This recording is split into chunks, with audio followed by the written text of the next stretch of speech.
If you were alive in 1972, you know exactly where you were when Paul Henderson scored the goal, the game winner in Game 8 of the Summit Series between Canada and Russia. And if you were born after that, you've no doubt heard about it.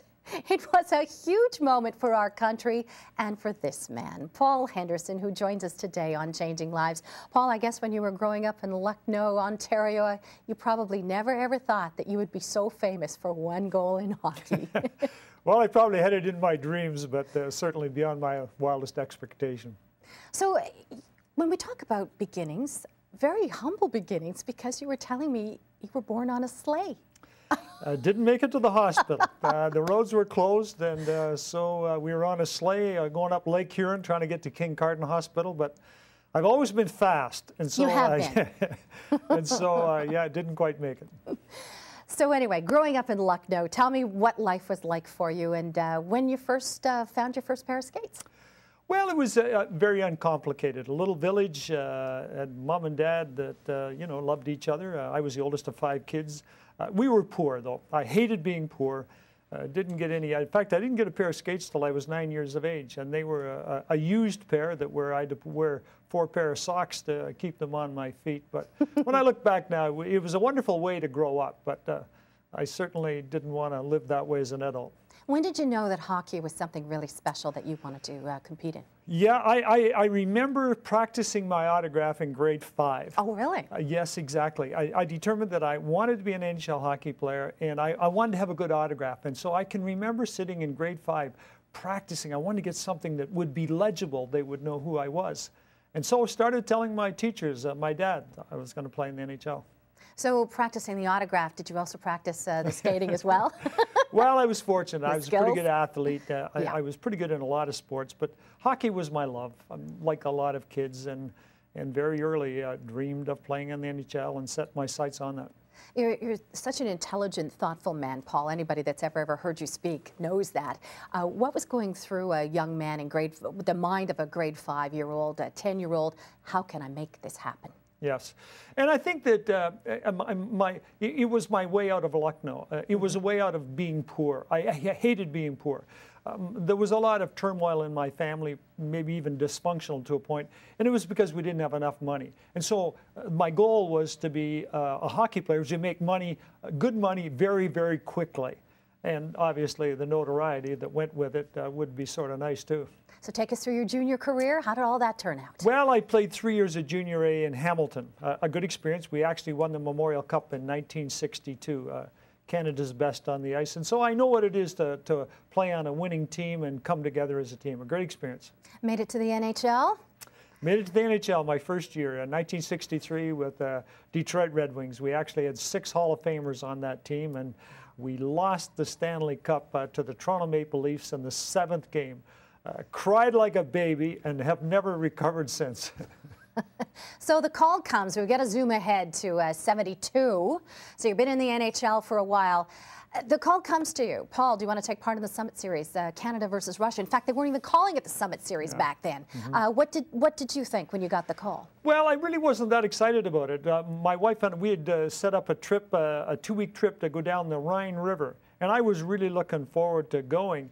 And I mean, we were going to beat the Russians so badly anyway. And so I really didn't know whether I was going to accept the invitation to start with, because I figured it would really be a cakewalk. And I really wanted to do this trip with my wife. But fortunately, was talked into it. I mean, you come to your senses when you really think about it, and it turned out to be a great experience. Well, it didn't start out so well for Team Canada because you guys got behind early in this series. The Russians, almost like they planned for going to war, it seemed, you know? They came at you. Well, they were very, very gifted, talented hockey players. I mean, we just took them too lightly. I mean, physically, we weren't ready to play them. We were ready mentally, but until your body gets in good shape, especially they were incredibly, physical conditioning was unnerving. They've changed the whole way that we train today, and they were skilled. But in hindsight, it set up just such a wonderful series. We would have never had the series that we had without this happening. And so it was just perfect. Well, it was perfect for me anyway, and as it turned out, it was perfect for all of Canada.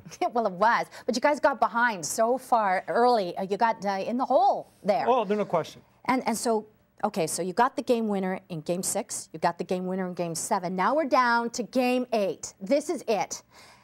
Tell me about going into that game, what you guys were thinking. Well, I think when we needed to win the last 3, we said, let's take one game at a time. We won Game 6, and then when we won Game 7, I scored the best goal of my whole life with about 2.5 minutes left. And then I think we were starting to get our confidence now. And I think all of us believed that we were going to win the last game. And even being behind 5-3 after the second period, there was no panic. And we said, somehow we'll still pull it out. And I think every one of us believed in the room we could make it happen. I went over I remember saying to Kenny Dryden, you board this thing up and we'll beat them. You cannot let another goal in or we're probably not going to win. And probably one of the best period that Dryden played the whole series was the third period. He played incredible well, kept us in there. And you said it was fear that took you onto the ice that day. Oh, no question about it. I mean, I just couldn't imagine coming back to this country and being a bunch of losers. That finally got to play them and they beat us.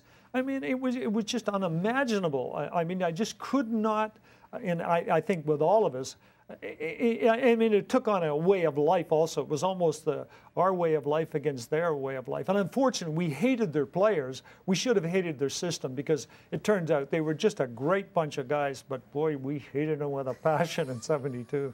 So, Paul, let's set it up. Game 8, Canada-Russia. Fear is on the line, and you just know that you've got to make something happen, right?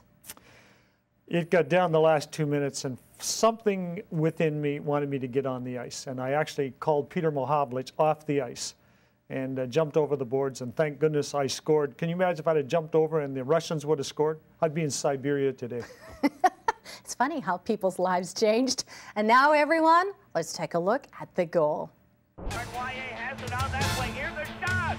Henderson made a wild stab towards Bell. Here's another shot. Right by the goal.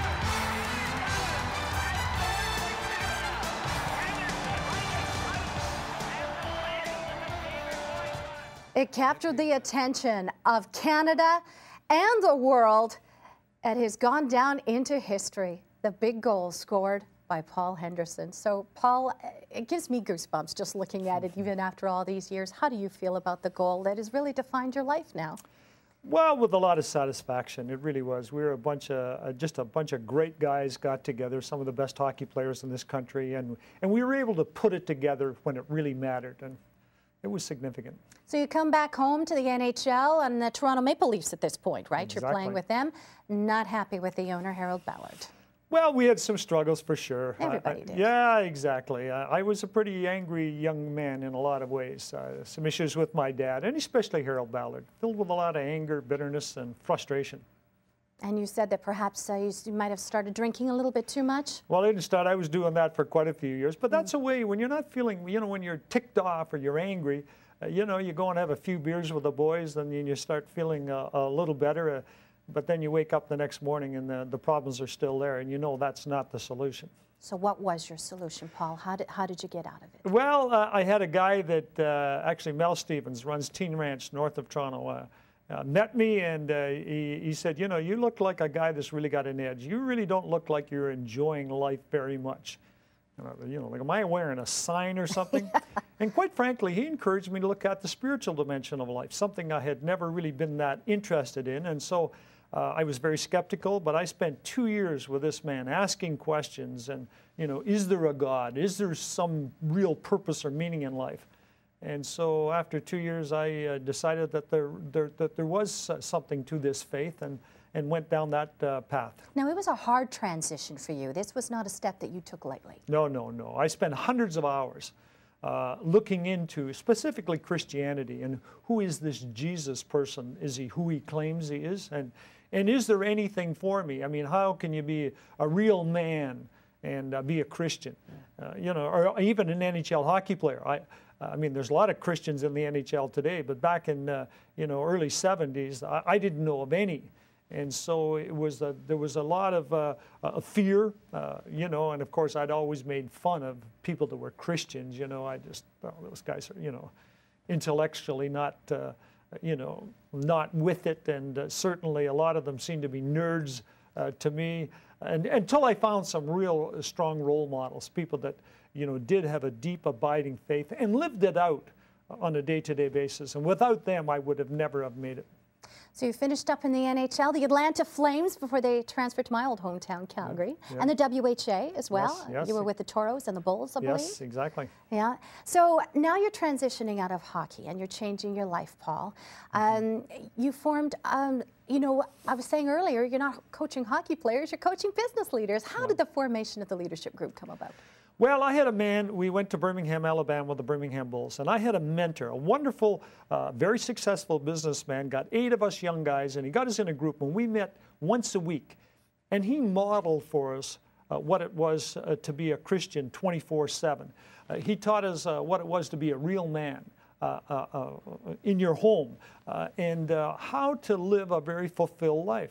And so after 3 years, I mean, I was a different person. My priorities had changed. I'd written a purpose statement for myself. I knew what a real man, the responsibilities were in terms of being a husband, as a father, and then even as a friend. And so they encouraged me to start working with some other younger guys. And so I started doing it, loved it, went to, got some seminary training in the States, and then come back to Canada in '84. The summer of '84, and decided that I would reach out to successful people, guys like myself that maybe had a bunch of questions that had no place to get answers for, probably bored with church, weren't going to go to church, and so I understood their fears, their trepidations, and so I started with 3 guys back in 1984, '85, and now I've got over 800 men now that meet weekly.